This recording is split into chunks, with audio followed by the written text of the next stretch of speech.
Hi, everyone. Welcome back. Welcome back to Lily's News. Just some minor technical difficulties, no big deal. So let's do a quick restart, reset, and figure out things, shall we? Okay, so let's first talk about The Last of Us. I didn't watch it yet. I know, I haven't had time. We'll get there. We have news that I've been following this week. The Alex Murdaugh trial. That's off to a pretty spicy start, actually. That's kind of wild, kind of crazy. And what else? What else is going on? Let's see. Pick up and running.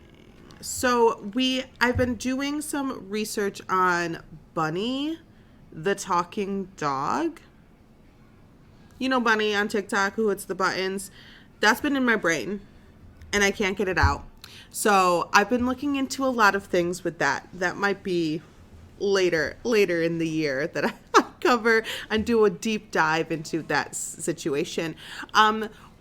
What else? I guess that's really just those main things, other than Elon Musk. It was a topic that my brain kind of sits on when I see like his name pop into an alert, and I get mad. I get mad like all the time. I don't know why. Just because I guess money and jealousy, whatever. But so I thought it would be kind of cool to do like a deep dive into Elon Musk, see who he is, where he came from, and why he is the way he is. And like, where did his hair come from? Anywho, let's do a quick roundup into who Elon Musk is from the get, right? So I have questions, and I think I was able to answer just about all of them through my research. So I hope that if you have any questions about this man, I'm able to answer them for you as well. So basically, Elon Musk just like appeared out of nowhere, right? Like out of nowhere, Elon Musk was just everywhere. We didn't even think about this dude. Like no one talked about him until we did, right? He was non-existent until, let's say 8 years ago, right? But the way people talk about it was like, oh, we've been talking about Elon Musk forever. No, you haven't. No, you haven't. You're lying. So, Elon Musk popped up out of nowhere, got hair transplants, and said, oh, what can I mess with today? And I don't really think I like it. So before we get into who he is now, let's get into a little bit of his background. So currently, Elon Musk is 51. Well, he's 51. His hair is like 15, but he's 51. And he was born and raised in South Africa. And I want you to kind of remember this. Because when we talk about Elon Musk and his things that's happening now, remember that he was born and raised until he was about 18 years old in South Africa. In the 70s and 80s, right? So he moved to Canada when he was about 18 to go to college and all these things. But people's personalities are formed when they're young. Yes, people grow and change and can develop different ideals mentally, emotionally, spiritually at any age. But like a good chunk of you is formed when you're a child, and this man was a child in the 70s and 80s in South Africa, and I really don't think I have to explain that apartheid was a thing in South Africa in the 70s and 80s, and if you don't know about apartheid, you can Google that on your own, but let's just say segregation. It's much more than that, but we'll land there. So here's this little baby Elon bouncing about South Africa during apartheid. Child to Errol. I have like a script because there's a lot of information, so I wanted to write a lot of stuff down. Child to Errol and May Musk. Now May is a model. She's just all smiles and like the camera loves her and like go off go off, May, like kill it, you're stunning. And his dad, I didn't really look at him, but he was a BUSYDONKEY busy donkey. If you know, you know. Thank you. Sorry. I'm going to put more TikTok things into here, only because this is the only outlet that I have where for the people that I speak to on the internet will like be able to like on a day-to-day understand the amount of TikTok that I ingest. But Errol, great name. Like that's a great name. You got to give him that. He's most known for co-owning an emerald mine in South Africa and being very against apartheid, which we love. We stand. Like we are here for that. Good on you. But you still live in a place where it's a thing, right? So this is where the conundrum of race kind of enters the scenario for me. You can be very much against it and you can fight against it. And Elon has even said publicly that he was very much and is very much against the isms that exist. Let us continue. Yes, they have portrayed that to the world, that they're against it. He fought for the end of it. Errol was a part of like a community thing. That might be dumbing it down a bit much, but he was like on a board to and his like stance for being voted in was like, I'm against apartheid. And so that's cool. Like we dig it, we stand. But like I said, so Elon went to college in Canada, and then he went to another college, I think in Pennsylvania, and then he went to another college. Man, look, that information is like readily available if you really want that. But he went to 3 different colleges. He got a couple degrees. And then his third college that he went to, he dropped out after 2 days. I dig it. That's my vibe. So Elon's first big go at taking over the world was with a website called Zip2, ZIP2. And this was in 1995. I was a little baby. Not like little baby. I was 5. I could walk. My motor skills still aren't that great, but they weren't great then. But in 1995, so it was like a city guide planner-esque, like where to do the things, what things to do, where are they, and it had like the phone book level of information, their address, their phone number. It was really in a phone book, but it started taking off. It was like a hit. It was like the go-to site to figure out like where to go, what to do, and all that stuff. And thank goodness it was a hit because Daddy Errol gave Elon the money to get that up and running with a friend. A $30,000 investment into Elon is what Errol passed down, and that turned into a $307 million return, and Elon walked away with $20 million. So after Zip2 took off, he moved to PayPal, right? So Zip2 became a big thing, and other companies bought it. That's how they made the money. So he's like, great, I know how to do this now. And so he kind of moved off to PayPal. Not directly to PayPal. I had no idea that Elon Musk was involved with PayPal and the existence of PayPal to begin with. But hey, this is why we research and learn things. So Elon Musk started a money transfer site, not PayPal. But that site then merged with PayPal, who was doing similar things. And PayPal was a little bit bigger, a little bit more well-known. And so they were like, we're gonna take you. We're gonna take this. We appreciate it. Love that. But we're gonna take you and the people and all the things, and we're going to come together. But the tech side of it was just a little too much. It was just a little too much to handle because they were trying to do a lot of things, not just like money transfers. They were trying to be like banks and all the things. And mind you, this is still the late 90s. So things were a little wonky, and Elon Musk waved his white flag and he was like, I'm done with this. But he walked away. And so PayPal, what we know today as PayPal, the app, and you're just like, send, here's the money, request money, selling things, whatever, is basically the end result of all the time and effort and knowledge that went into what PayPal used to be. thanks to Elon Musk. Well, some thanks to Elon Musk. He didn't do everything. Like, he's not all the brains.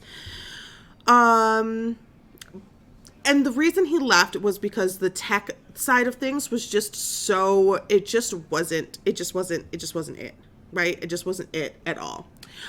So there was a little bit of a bad blood. And so he did get his payback when it came to the bad blood of PayPal. He did get his payback because Elon Musk invested a lot of money into eBay. And that's fine. He bought a lot of stocks and he was like, I like this. And so here's a bunch of money, right? I would like to be in this, which is what people with money do. And eBay bought PayPal. Ha ha ha ha. Elon got the last laugh there. And Elon had like 11% of like the stock holdings. So of course with that merger, he walked away with a crap ton of money. So basically what I'm saying is that with a little help from a friendly pops, you too can take over the world. So he went from essentially a college dropout. I mean, he had some degrees, but he essentially, for the fun of it, for the highlights, he went from a college dropout to a major player in the money game in just a few years, and that's wild. So let's get to some things that you might have heard about in recent times. I'm going to jump from topics of Elon Musk, not through time. So I'm not going to carry through like this year and then this month and this year and this month and this year. I'm going to go through topics, not just the time. So let's first talk about Tesla and why Elon Musk is the Tesla guy. So let's just get it off right off the bat. Elon Musk did not invent Tesla, the car company. Like he wasn't just like Tesla, cars that run on like that wasn't his idea. Someone else did it and he just bought it. I feel like I'm gonna get a lot of people upset watching this, but it's okay. It's fine. So Elon Musk did not invent Tesla. He did not create it. He did not draw out his vision on a bar napkin on one drunken evening, wake up the next day and start testing batteries for his car. So that's what I wrote down. I thought that was really funny. Tesla and the construction of cars that run on rechargeable batteries was all Martin Eberhard and Mark Tarpenning in 2003. So in 2003, these two dudes came together and they were like, yes, we got it. We're the new age thinkers, right? We're going to create these cars that won't run on gas, but they'll run on batteries, which are definitely not terrible for the planet, right? These batteries are so good. Whenever I talk about Tesla, I do it inside my brain. I don't do it out loud. But I mean, the arguments, the pros and cons, obviously gasoline is very bad. How much better are batteries? So like that's what's going through my head this whole time.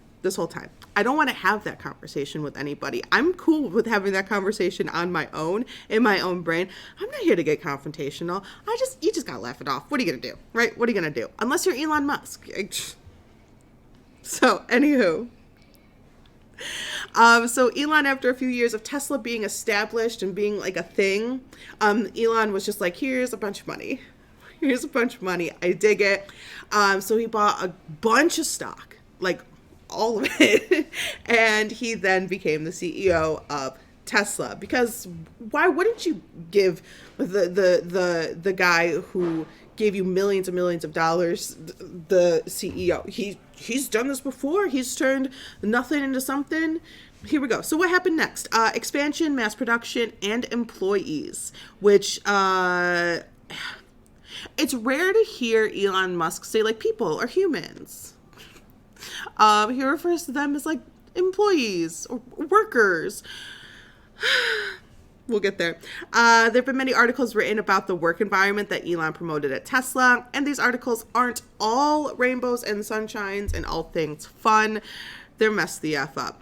So let's start with the panorama, the panini press, the pandemonium, especially in early 2020 in California during the stay-at-home orders. People were urged to stay at home. Obviously, it was a stay-at-home order. So people, we all know that the COVID, the vid was happening.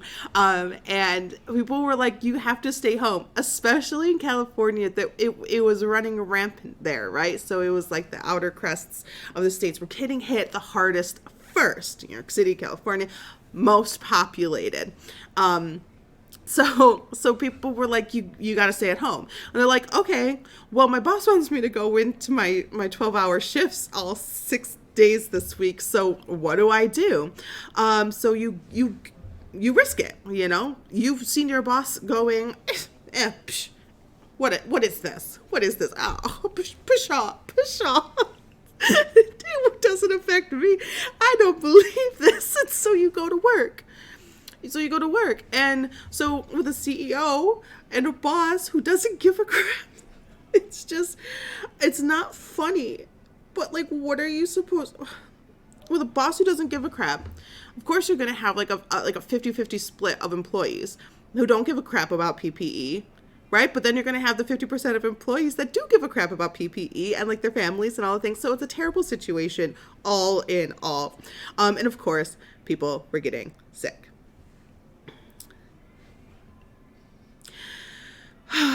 So but of course Elon was like, come to work.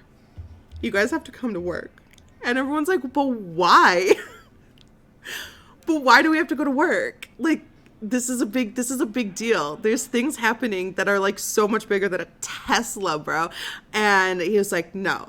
So everyone's like, be so for real right now. Like, be so for real. So Tesla was like, okay. Cool. People were getting sick, right? People weren't just getting sick. So the thing is, they had the environment like in like the factories where people were close to working with each other, like standing on top of each other, you know, like two people holding one piece of machinery that live in two separate households that do two different things on weekends. You know, I see different groups of people. They're getting sick, but they're not saying, oh yeah, they got it, you know. They're saying they're just disappearing for 2 weeks and then they show back and they just have like dark circles under their eyes. You know, like it wasn't a communication of this is a problem and people are getting sick. It was just, they just weren't there for 2 weeks. So anywho, Tesla was like, okay, this is bad. You guys, you know what? If you don't feel safe, you can stay home. We get it. We're people too.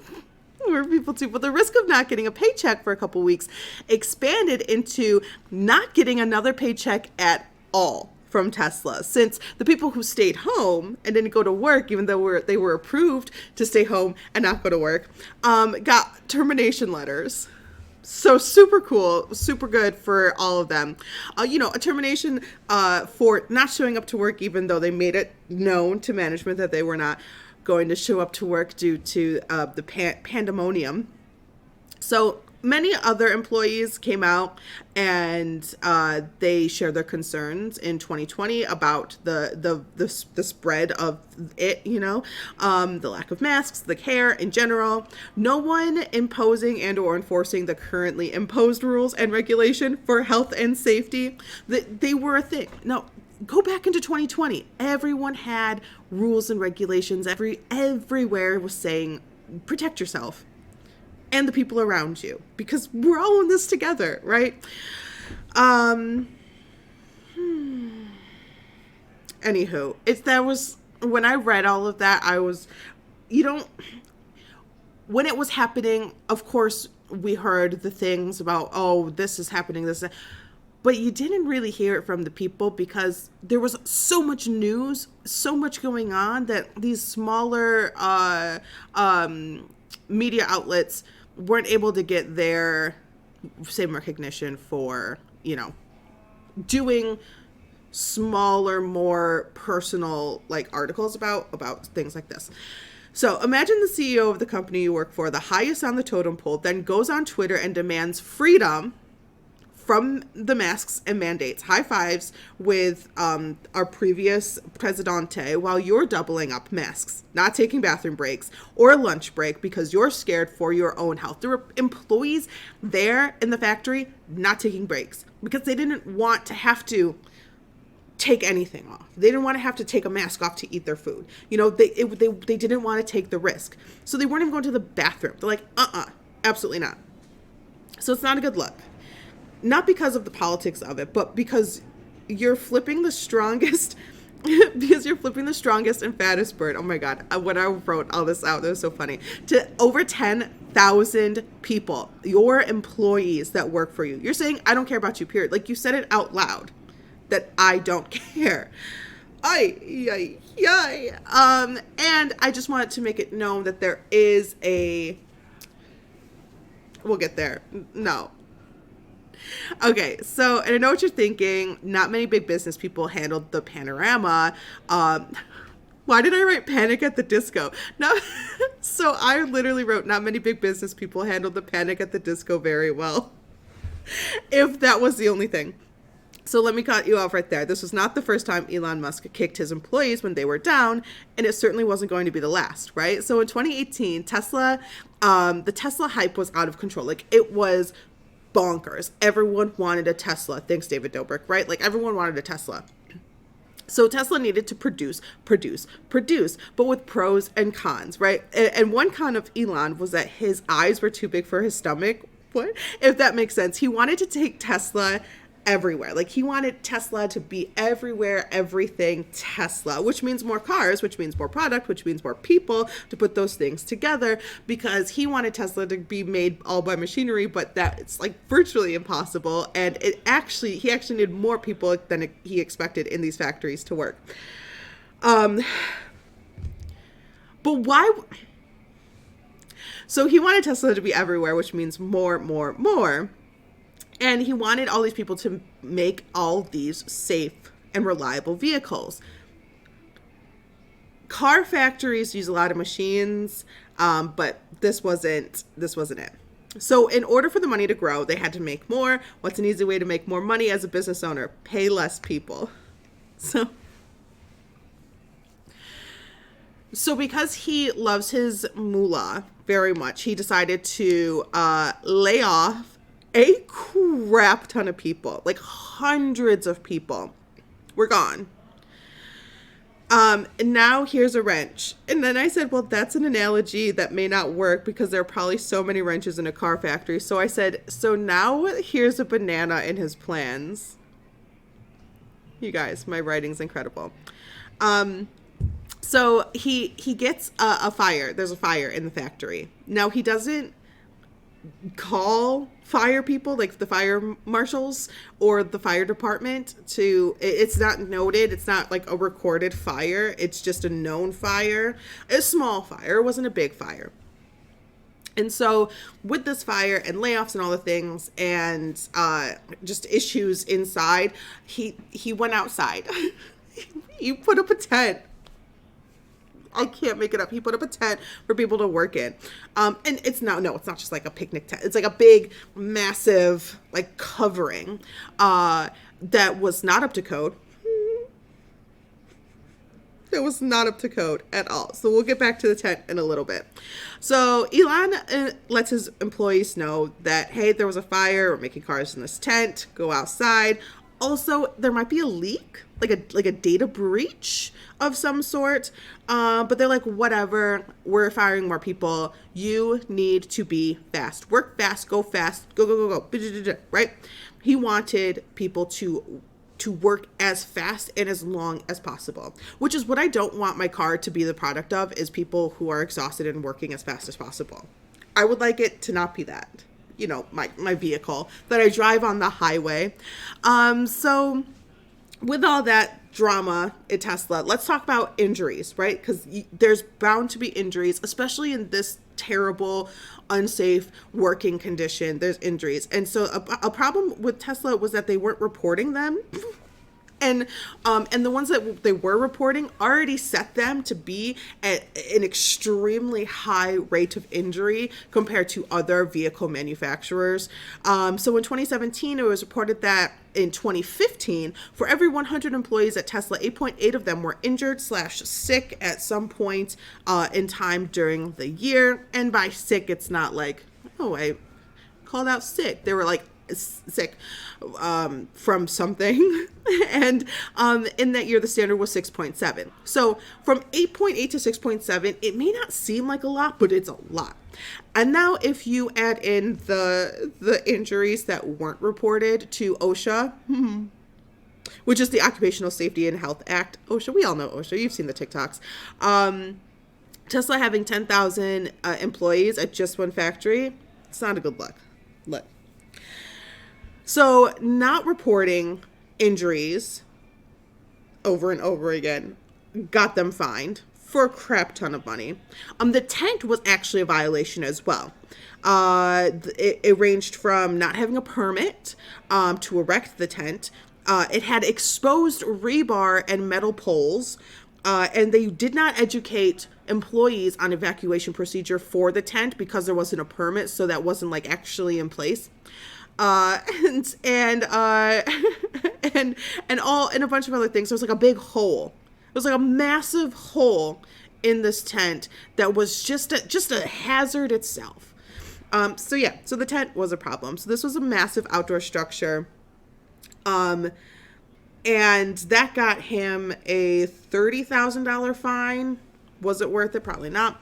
So let's talk about some of the specific injuries. There were injuries with gloves. Proper gloves weren't being supplied for specific jobs.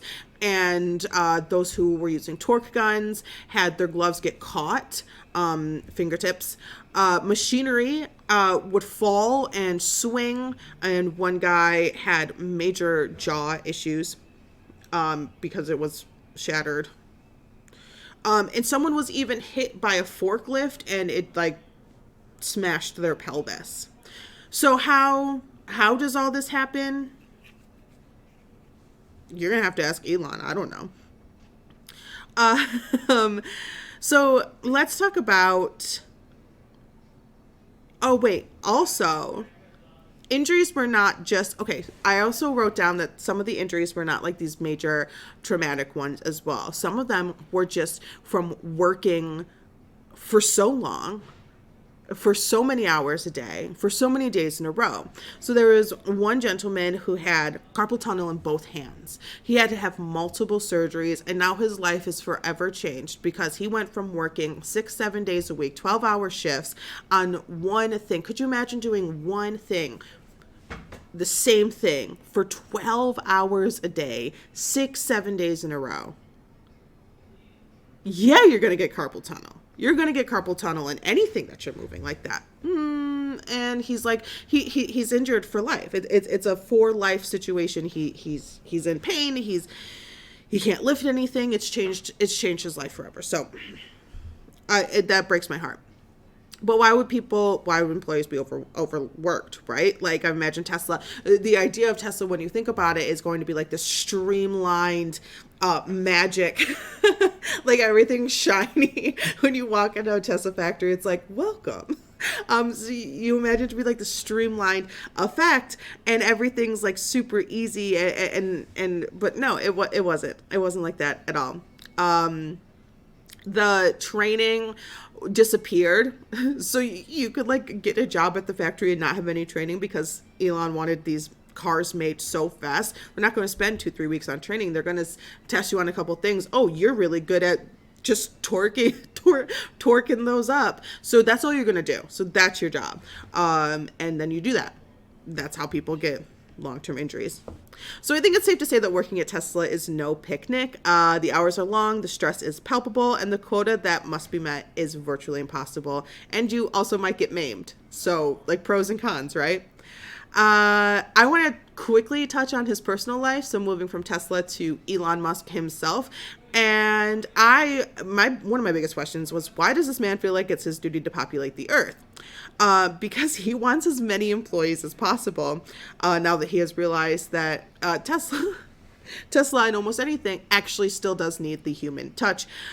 He has been quoted to say, there are not enough people. I can't emphasize this enough. There are not enough people. One of the biggest risks to civilization is the low birth rate. But here's the thing, Elon. He has like 6 kids as of right now. Here's the thing, Elon. Not a single one of your children, no matter who they're with, because there's a couple of different women that he has children with. Not a single one of his children will ever be in the position to be part of the workforce or a laborer. You are the richest person in the world. Your kid isn't going to get a job at Macy's to help the capitalistic constraints of corporations. They will never be part of the no one wants to work anymore conversation. They have access to everything in the entire world. Like, make this make sense. You having kids does nothing to the equation. Are you just trying to set an example? Like, oh, see, if I could do it, you can do it too. Like, man, no. So this outburst that he shared on the internet about children and people needing to have more babies, better babies, cooler babies. Oh God, that he shared that with the world in 2020, and it sent the internet into a craze, right? So Elon Musk was actually stated to say that sex without procreation is quite a silly thing. And I died that day. My entire soul just left my body. And it was just confirmed that this is an alien. This is a lizard person. This can't be a real human being. So I can't, it's just, the whole topic is just so wild to me. So there was like two sides to it. I guess there was multiple sides, but there was like the whole incel side that people were like, yeah, Elon Musk, we're with you. And then there was like the yes of, more employees, more workers for your benefit. God, it makes my stomach hurt. Like, I don't think the conversation about babies should never be had from him ever again. Can I make a change.org for that, for him to never talk about people having kids? I just think it should be illegal. So with all of that, we've covered some of his background. We've covered Tesla and his views on babies. Gross. So let's go ahead and jump to Twitter. So Twitter, oh man, he really makes choices, doesn't he? So Twitter is the magical place of conscience-free judgment, the site that allows people to say what they want, be who they want to be, and troll whoever they want to troll. So why is Twitter just a cesspool of nonsense? Like, why is Twitter a bingo free space for jerks? I hate it. I hate it. Twitter used to be okay. I don't think Twitter was ever good, but Twitter used to be okay. And now it's just a hellscape. I can't do it. But anywho, Twitter was a major player in the 2020 election and the events that happened after. We all know those things. I'm not going to go into detail. We don't need to. But during this time is when all hell broke loose, right? It was mayhem. The constant inundation of politics was relentless, even on non-political things, like a picture of a dog, and everyone's like, "Oh, that's gross." It's gross. We don't do that here, right? That's not the point. But anywho, everything turned into two sides, and everything needs to be either one or the other. And Elon was like, "Can I have it? I want it. Can I have that?" So the alerts of Elon buying Twitter got pushed to every cellular device ever made in the entire world. And this is when Elon started buying Twitter stock. He bought a lot of it. Like more than anyone. Like more than anyone that had any. So he had over 9% worth of stocks. And so that's about $3 billion worth. So he really wanted Twitter. And he was set to join the board of directors. And that was like a really big deal, right? Being a board of directors. I called it the round table of twits. Because like Twitter. Get it? But then just a few days later, this is April 2022, by the way, that he was like, no thanks. No, I'm good. And I'm going to pass on the seat on the board. Now, why would you do that? Because he doesn't want a seat on the board. He wants the seat of the ownership. The seat. So less than a week later, he was all... Here's my offer, Twitter. $43 billion. Let's make this happen. Welcome to Let's Make a Deal, Unfathomable Edition. So this was not just to be able to say I own Twitter. He wants Twitter because he has plans in his brain, right? Like his little brain wheels are churning. They're churning away. Just like the fad of turning heavy whipping cream into butter. Just churning away. Well, he wanted to own Twitter. Sure, but he also wanted to own Twitter to privatize Twitter and make money. Because Twitter was a publicly traded company. Now, I don't know if you may not know, privatizing a company means not being publicly traded. So Twitter was a company that was open to any and all people on the stock market. Anyone could grab a piece of it. Like if you had money, and you wanted to buy a stock. I don't know the words. But yeah, so anyone could do that. It was publicly traded business. The worth was reflected in the stock price, which was why Elon was able to gobble up so much of it in the first place. And now privatizing it would put a stop on anyone else being able to do what he did. Now, we'll get back to some of the cons of privatizing in a minute because there are some. Like, now that stockholders would be bought out, because that's what happens when you have stockholders and you go to a private business, you buy out the stockholders. So now that the stockholders would be bought out with the purchase, and now you have a company to actually run, and it's massive and probably too much for a little Elon Musk to handle, and it was a good idea for it to be public with a board of directors to bounce ideas off of. We'll get to all of that a little later. So after he places the deal for Twitter, essentially all hell breaks loose again. I mean, it's just constantly on Twitter, like hell is just like, yes, we're going to continue to break loose. So Twitter is offering almost like discounts style on stocks in order for the price of purchase to like rise for Elon. Like they want to get the most bang for their buck, and they want to get the most buck for this big bang. So Elon sells off. Then, so we're just kind of going through the time. Like, it's just, all of this kind of happens within a couple months. Elon then sells off billions of dollars of Tesla stock, and the world went crazy. Could you imagine? Billions of dollars of Tesla stock, because he needed to free up some physical funds, right?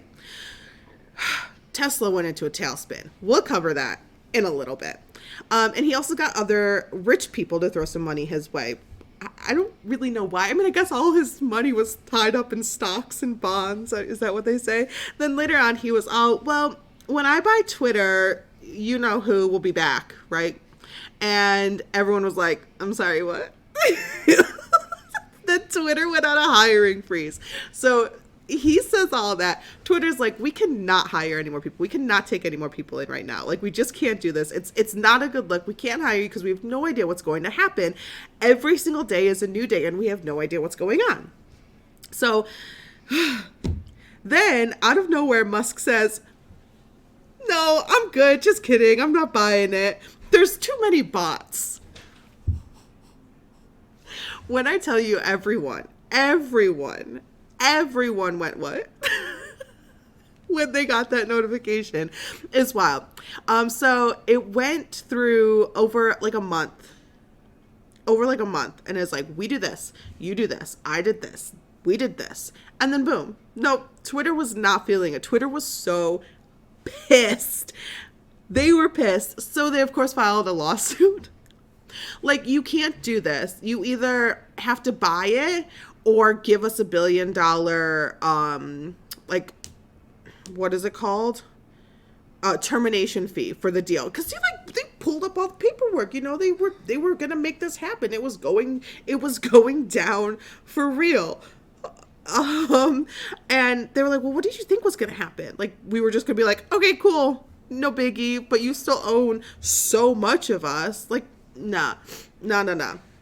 So, with a trial set for October, like, let's do this court thing, right? October. A date in October was when the trial was going to start. And then all of a sudden, the day before trial started, they were like, I'll make the deal. Oh my God. And he was like, I'll make the deal. I'll buy it. So the trial did not happen because he bought Twitter. And here we go, right? And I wrote in here, I said, and he was off to the races. Or more like HR to sign up some termination letters because people were getting fired. Because what makes a company good? Money. And what are you not going to have if you have to pay people? More money. So he just said, you know what? We have a bot problem, but I think I'm just gonna just fire a bunch of people anyway. Like I said, remember, he didn't invent Tesla. He just bought it. Okay? So 7,500 people were let go, like, that day. Like, hey, by the way, you don't have a job anymore. Sorry. Like, not 2 weeks notice. So when you're going to quit your job and you're feeling like boss, you know, like, you're like, I'm a boss, you know, but you don't have to give a 2 weeks notice. If Elon Musk doesn't have to give his employees a 2-week notice about them not being an employee anymore, do you really have to give your boss a 2 weeks notice? I don't know. Anywho, I literally, it's so funny. It's terrible for the people who work there and were out of jobs, but I just have to laugh because it's the like bad vibes. So he has a bot problem. He fires a crap ton of people. Still has a pot problem. Whatever. So let's see. He needs to be profitable. Okay, so let's talk about it now being private. Also, another con of it being private. There's no money coming in from like potential stock prices going up and like investors and all that stuff because you're a private company. So it's like you have to make the money, right? So why not pay the people? Why not have the people who use your site pay you directly to use it or get some special benefits, which is where the paid blue check marks come in. You guys remember those? I mean, it's probably a fleeting memory because it only lasted for like, I don't know, 52 hours. So the initiation of the very short-lasting paid check mark, just about 2 days later, the paid check mark was gone. But why? It was because people were abusing it? Because people were pretending to be other people? Or was it because people were pretending to be Elon and saying silly little things that Elon was not king to? You know, it's all the things. It's all the things. So the idea behind the blue check mark in a paid position was to get everyone on the same playing field, right? This is what he's saying. He's like, everyone's on the same playing field. We can all have a blue check mark. We can all be verified. As long as you pay me. And just because someone's in a movie shouldn't get them a check mark of power. But what he quickly forgot was that the check marks were also used for like reporters, like news reporting. And he's got something brewing negatively towards the news. But you know what? It is what it is. He didn't like the news. So he was taking the check marks away from these news reporters. And it's just like, you know what? I can't.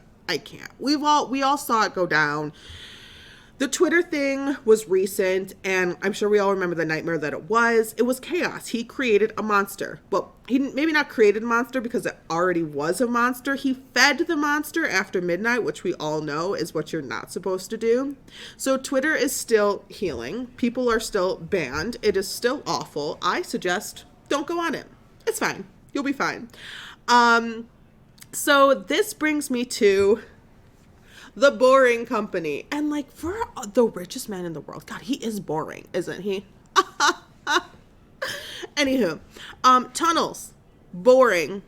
Get it? So this man wants to, I know you're probably like, go talk about SpaceX. I don't want to. It's a pissing contest. SpaceX is a pissing contest, and I'm done with it. Like, you could do so many other things. Who cares? Like, for a man who gives a crap about wanting machines to run the world, you sure spend a lot of time and money on people creating a rocket. Just saying. So let's talk about tunnels. He had the idea to solve the transportation/time problem in LA. So there's a major transportation issue. Like, too many people are driving your Teslas and making traffic, right? Bye. So he wanted a great way to solve these like big traffic jams that happen. So why not just put it underground? Oh my god. I swear he wakes up and he's like, "Hey, anyone heard of a subway?" So he wanted these tunnels to create something faster, stronger, quicker, quieter, smaller. And basically, so the first one that was like ready to go for like a trial is in Vegas at a convention center, the Las Vegas Convention Center. It's about 2 miles long. It's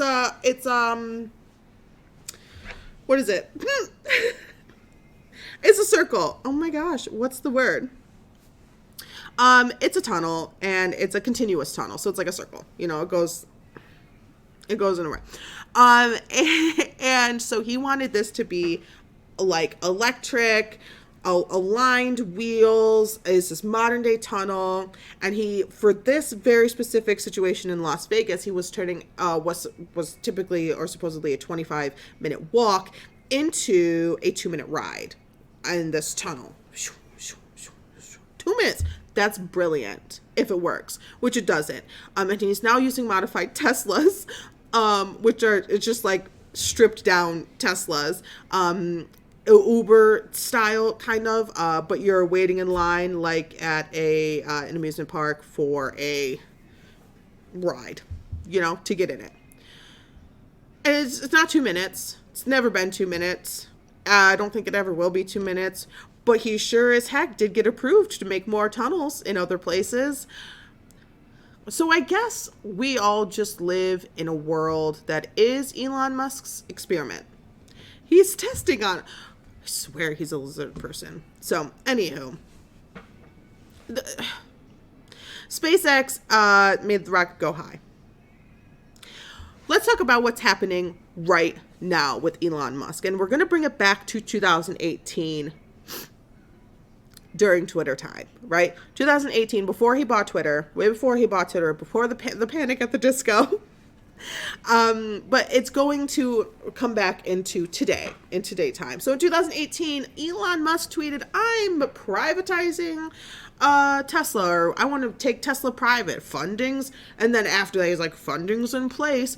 And so people were like, "Oh, no thanks, don't want that." So they were like, some people were saying sell, you know, sell right now, sell some stocks. The stock went, right? So people who didn't sell were losing money because he said he's going to do it. "I'm going to take Tesla private." Oh man, it's just such a hassle even thinking about this man. So like he said, he loves to privatize a company because that essentially could mean more money just for him. There's money not being spread out. There's money being stuck within the company, and it's going to go where they want it to go instead of dispersing amongst others. And so the shareholders, especially those who had a good chunk of them, had no idea this was even a thought process that he had. And they lost a lot of money when those who saw that sold quickly, shooting the stock price down, were out billions of dollars, like combined billions of dollars. And so they filed a civil lawsuit, a class action lawsuit against Elon Musk. And so he's in trial right now. Like the trial is happening now. Like it's currently happening. And the buyout, man, the whole thing was a surprise, and that pissed people off. And the people who stayed, who didn't sell, who had the opportunity to sell, who stayed and lost money, stayed because they trusted Elon Musk when he said the funding's in place. Now, the funding was going to be from, where'd it go? So, sorry, I skipped ahead of my thing. Okay, so he claims that the funding was secured, right? And that the privatization of Tesla was possible, and that some of the funding was going to come from Saudi Arabia's sovereign wealth fund. I don't know much about money, but all I know is that don't sound like it's true, which it wasn't, because he actually, that human being who was making that deal actually backed out. It was a nice thought. So this whole thing comes down to a jury. And if a jury believes that the many shareholders who lost billions of dollars of money because they heard, listened, and trusted the richest man in the world who said funding was in place, or the jury could find the richest man in the world who said the funding was in place was lying and is a dumb boy, right? So like, the problem with all of this is that we have many people on one side saying, you know what, we trusted him and he lied. And then we have Elon Musk defending himself saying, I didn't mean anything bad by it. Like, I didn't mean for you guys to like lose a bunch of money. I'm so sorry. So can they prove that he knew the repercussions, the possible repercussions of his tweet? I really hope so. I really hope so. And this is really setting a precedent when it comes to like the legality of these types of levels of things, because many situations like this, when it comes to this amount of money, when it comes to this amount, high amounts of money, get settled outside of court, because when it comes to court, things get dug up that you don't want dug up necessarily. So that's that. So as a whole, and I'm going to keep track, and I'm going to keep up with all of this, and I will update you guys on Friday when it comes to this lawsuit, what's going on. So let's round things up. Elon is the Tesla guy, but he's not really the Tesla guy. Since purchasing Twitter and basically making it unusable, in my personal opinion, has been reported to take a few steps back on his control of Tesla due to having to deal with Twitter or the lawsuit. I think it's both. I think it might be even more of the lawsuit than having to deal with Twitter issues. But I think he threw himself at Twitter while the lawsuit stuff was going on, just to kind of distract himself, because it wasn't he didn't have enough kids to distract himself. So that's that. I hope you guys enjoyed my deep dive into Elon Musk. Sorry about any of the technical problems, but I think I still got it all out pretty good. That's that. I hope you guys have a good night. All right, I'm out of here. I want you guys to have a good weekend, and I will see you on Friday with an update on things. And I will be catching up on The Last of Us, so get ready for that. We might dig deep into that. So we'll have 3 solid episodes to go through. I think we might do that. So I will see you all on Friday at 5 p.m. Same place, same time, same hair. That's a good one. That's a good outro. All right, I will see you all next time. Bye.